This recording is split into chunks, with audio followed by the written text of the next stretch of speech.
एक घने जंगल में शेर और चीता रहते थे। शेर को अपनी ताकत पर बहुत घमंड था, जबकि चीता अपनी फुर्ती पर गर्व करता था। दोनों जंगल के राजा बनने की चाह रखते थे, लेकिन जंगल का राजा सिर्फ एक ही हो सकता था। यह बात दोनों के बीच तनातनी का कारण बनी रहती थी। एक दिन की शुरुआत सुबह का समय था। जंगल शांत था, लेकिन शेर और चीता के दिलों में हलचल मची थी।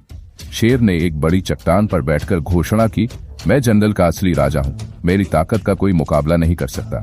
चीता, जो पास के पेड़ों के बीच से यह सब सुन रहा था, मुस्कुराते हुए बोला, ताकत की बात तो ठीक है, पर राजा बनने के लिए सिर्फ ताकत नहीं, फुर्ती भी चाहिए। क्या तुम मेरी रफ्तार का सामना कर सकते हो? चुनौती का प्रस्ताव। शेर ने चीते की चुनौती को गंभीरता से लिया। उसने गरजते हुए कहा, अगर तुम अपनी रफ्तार पर इतना ही गर्व करते हो तो आओ, यह साबित कर लो।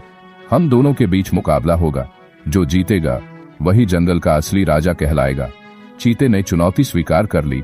मुकाबले की जगह और समय तय हो गया। पूरा जंगल इस बड़े मुकाबले को देखने के लिए उत्साहित था। मुकाबले का दिन आ पहुंचा। जंगल के सभी जानवर मुकाबले की जगह पर इकट्ठा हो गए। एक तरफ शेर अपनी भारी भरकम काया और मजबूत मांसपेशियों के साथ खड़ा था, तो दूसरी तरफ चीता अपनी पतली लेकिन ताकतवर काया के साथ तैयार था। मुकाबला शुरू हुआ। शेर ने अपनी ताकत का प्रदर्शन करते हुए दहाड़ लगाई, जिससे पूरा जंगल कांप उठा। उसने अपनी शक्तिशाली छलांग के साथ चीते की ओर झपटा, लेकिन चीता अपनी फुर्ती से बच गया। चीता शेर के हर हमले से बचता रहा। उसकी गति इतनी तेज थी कि शेर उसे पकड़ नहीं पा रहा था।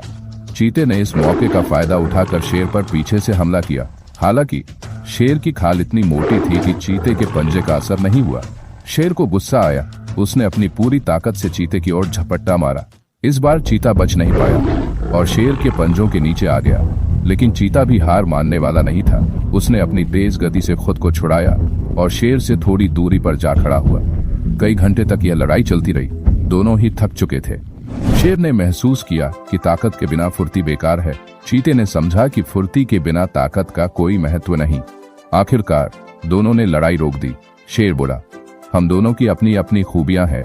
हमें एक दूसरे से लड़ने के बजाय साथ में रहना चाहिए और जंगल की रक्षा करनी चाहिए। चीते ने सहमति में सिर हिलाया और कहा, सही कहा। अगर हम अपनी ताकत और फुर्ती को मिलाएं तो हमसे बड़ा राजा कोई नहीं हो सकता।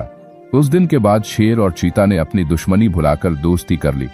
दोनों ने मिलकर जंगल को बाहरी खतरों से बचाने का वादा किया।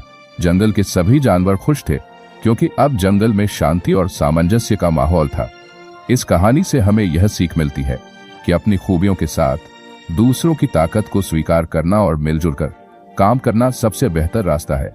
ऐसी और भी कहानियां सुनने के लिए हमारे चैनल को करें सब्सक्राइब।